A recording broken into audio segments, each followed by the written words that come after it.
All right. Well, in a comprehensive security operation across the state of Manipur and some vulnerable areas, security forces have recovered a huge cache of arms and ammunition, including one SLR rifle, one sniper rifle, 11 live rounds of ammunition have also been recovered. Nibir Deka, my colleague, is joining us on the broadcast to give us more details about this. Nibir, this is a huge find, but the concern is going to, in fact, to stay with the security forces and agencies because knowing the kind of upheaval and the disturbance that we have seen sporadically in Manipur, there is a lot more here than meets the eye. Well, the Manipur conflict has been going on for more than 17 months, and the nature of the conflict has been the heavy uses of arms and ammunition. The recovery that we have seen today made in the Bishnupur district, which is a very vulnerable area because it lies close proximity to both the hills and the valley areas. There is a massive seizure of arms and ammunition, and if you look at the nature of the seizure of arms and ammunition, it consists of sniper rifles. Remember, just few months back in September when the violence escalated, there was uses of sniper weapons from the hilly areas and also from the valley areas, which led to the loss of lives. So that is the nature of the violence now in Manipur, wherein high-grade weaponry is used, and the state police along with the central security forces are working to lower the uses of these arms and ammunition, and as such repeated Naka checks across all the vulnerable points. More than 100 vulnerable points have been identified wherein Naka checks are ongoing 24/7 to stop the flow of weaponry to the miscreants who are resorting to the conflicts. And as such, these recoveries we are seeing more and more in the last few weeks, which has to an extent brought a sporadic level of peace in the state, wherein we have not seen any sort of major escalation in the last month or so. However, tensions continue in the state because of the nature of conflict that we have seen, wherein more than 250 lives have been lost in the last 17 months. Back to you. All right. Nibir, appreciate you joining us. Mrs. Surinder Singh Lali, international affairs expert, joins us on the program as well. Mr. Lali, for months and months, perhaps even years now, it has been speculated that whatever is happening in Manipur has a foreign hand behind it. Do you think that this cache that is being found of arms and ammunition every now and then is only pointing towards the validity of that argument?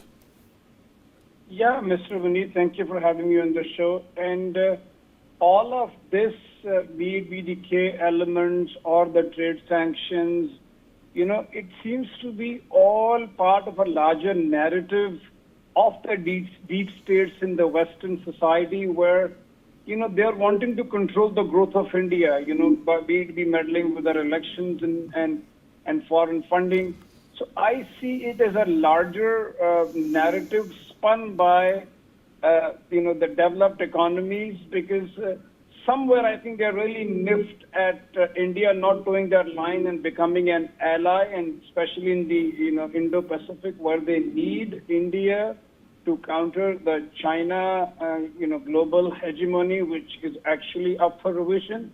So I see it as a lot more than just defined, which could be contained within the borders of India as activities controlled by the deep state in the Western world. Mr. Lali, this is obviously to understand at a very granular level that, such disturbances internally in any part of the world are not possible without a foreign hand. And, considering that China is the usual suspect and we've just had a breakthrough with China when it comes to disengagement at the LAC, do you think that similar approaches need to also be exercised in Manipur? I would say so because let's understand one thing. In geopolitics, there is nothing as good friends or permanent enemies. It is all to do with the interest. So each country will operate on what they feel suits them in the longer run to their national interest. So in other words, these are, as they say, these are knives that cut both ways. So yes, from what you've sort of insinuated to, I would fully subscribe to that, because let's understand one thing, that the best way to keep an opponent at bay or impede their growth is to create divisions within the country so that they end up being on the back foot. Either you can fight inside or you can fight outside. So I think these are tactics which the deep states in various parts of the world play in order to weaken, because our rise will directly, influence the Chinese rise. And why would the Chinese want us to come up? There used to be a surf ad many years ago, and I'm still feel it's on the air, which says ki teri kameez meri kameez se safed kaise. So China would go to any extent also, like not letting us into the United Nations and the Belt Road Initiative and using Pakistan as a proxy. So yeah, Vineet, I fully agree that once again, there is a lot more than what meets the eye, and India being such a diverse country, and there will always be any large democracy, forces which will be, against the interests of the country. So it is that kind of wedge these financial economies create using their money and muscle power to create a wedge within the country so that, the elected All right, Mr. Lali, dispensation appreciate you joining us, sir. Major General Sudhakarji, defense expert, is also with us on the program. General Sudhakarji, what do you make of this this update that we have shared on Newsx here today, that security forces have made this significant breakthrough? They've recovered arms and ammunitions. And is this something which has surprised you, or do you think this is a part of that big problem? Vinit, good afternoon. Thank you for getting me on phone up, and firstly, compliments to the change of narrative. When I say change of narrative, any security force anywhere in the country, particularly in conflict zone, it is natural, it is a routine, predictable activity to undertake military operations and based on some information. So, for all you know, these kind of activities would have been going on in the past but never reported. So, I find after 1st of October, when Chief of the Army Staff clarified a lot of issues in Chanakya Defense Dialogue, after his visit to Manipur, that it's a narrative building. So, one really couldn't, a layman couldn't understand what is the meaning of narrative building. Maybe such kind of operations were undergoing earlier, and they were never reported. So, notwithstanding, may it that may be, the fact of the matter remains that it is a clear departure. Even if the security force was not result-oriented and was not delivering, this particular dimension is actually reflecting the performance index of the security forces and the effectiveness part.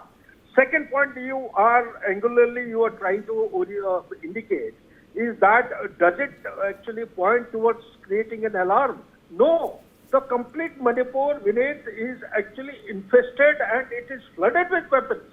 It is not 5,000 weapons which have been looted from the armory. There are many more which have come inside. There is a requirement of a consolidated, coordinated, joint operation to be undertaken by all security apparatus, by a joint headquarter, and they must carry out extensive military operations to recover such kind of weapon systems from the environment. Right, sir. Let me also rope in Major Mohammad Ali Shah, defense expert, into this conversation, and somebody who spent a lot of time in the state, somebody who has been honored and facilitated by the powers that be in the area for his understanding of what's happening in this part of our country. Ali, arms and ammunitions have been recovered. This is obviously an important breakthrough. But is this enough, according to your assessment, in terms of quelling the problems that Manipur has been going through in the last few months? Preet, thank you very much for having spoken to me on my favorite subject. In fact, I really, I feel that, yes, it is a routine thing, and we must, our armed forces, when I say the armed forces, the security forces, the police, the paramilitary and the army, they must go on catching people who indulge in illegal activities in Manipur, in fact. And the Manipur ethnic problem, the violence is one thing, the insurgency problem is the other thing, the drug menace is other thing, the illegal activity is the other thing. Now, but if we correlate them all together, now we have a law and order situation in Manipur, no doubt. Now, there were seizures in Aijijang village, in Yok Nala, Bishanpur district. Then there were recoveries of arms, which included a substantial cache of weapons. That included riot control gear, an SLR rifle, a sniper rifle, 2 bolt action rifles, one 9mm pistol, an empty magazine, 5 HE number 36 hand grenades, 18 rounds of 5 ammunitions. There are various tear gas equipment that was found, rubber bullets were found, 10 grenades, walkie-talkie set was found, bulletproof jackets, and many more. The fact is, here, our security forces are doing a great job. Beat any uniform force over there. Now, it's very, very difficult to engage who would be an underground, who would be a person from, there were social groups over there which have become armed groups now. Now, also, to secure the movement of the essential goods, they have increased security on the national highway running through Manipur. That they were consisting of 143 vehicles. In fact, one convoy went through the National Highway 37, the National Highway 14, and there were 14 vehicles, in fact, sorry. And there was National Highway number 2 was secured very, very clearly, and there were 111 checkposts all over Manipur. In a different operation, an illicit liquor, that were also caught from Manipur. Now, when we join all the dots together, when we combine all the illegal activities that are happening in Manipur at the moment, at this point of time, it is indeed very, very alarming, concerning. Now, people say, okay, the drug menace in Manipur. Well, there is most certainly a drug menace there. But when we have to call the... Another problem ethnic that we have to issue. discuss with you. Well, we're also getting to know that 7 Bangladeshi nationals who illegally entered the Indian territory were apprehended by the residents of Boldamgre village of southwest Garo Hills in Meghalaya, is what we're learning at this point in time. They were handed over to the Kalaichar patrol post, and Bangladeshi passport, Bangladeshi currency notes, mobile phones and Bangladeshi SIM cards were recovered from their possession as well. And this happened in Meghalaya. Ali, this is also a part of the problem. You know, this is obviously unchecked, and the border, which is porous to a large extent, is facilitating, you know, these violent upheavals in Manipur and the northeast. You are 100% right, Vineet. You are 100% right. See, all these are linked, in fact, you know. So the issues, like, if, for example, if I have to state another operation where in Chwathanpur district, in a separate operation, there was the illegal liquor which was found. In fact, in a raid at K15 village, that resulted in the arrest of 2 individuals and the seizure of a 4-wheeler vehicle. Now, that included a raid on LFC Inn that uncovered 1,500 liters of DIC liquor and 500 cans of beer, which is a large quantity. In fact, they were subsequently destroyed.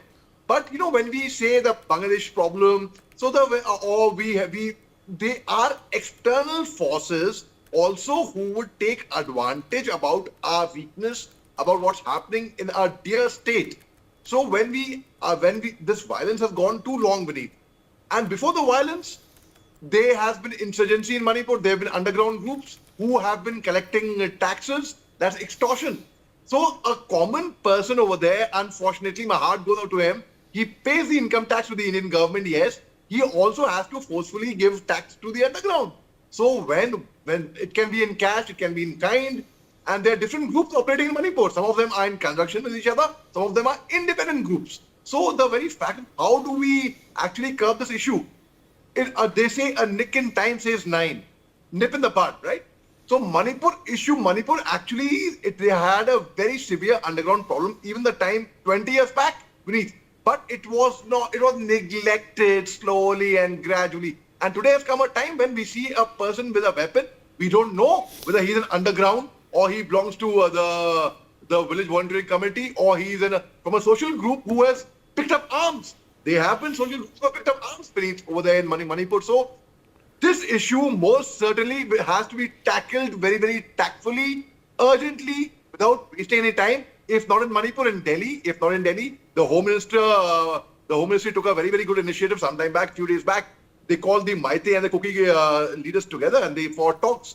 So I think dialogue is the only way forward, and I volunteer my services most keenly and passionately, Vineet. If people in the forces over there are listening to us, I am saying once again, we have to gather a team of people. The former Director General of Assam Rifles, General Pradeep Nair, he's a good person who All has right. just retired. Ali, we've He's completely run out of mighty time, top- but appreciate you joining us and filling us in with your expertise in this very sensitive matter. We take a short break. We take that.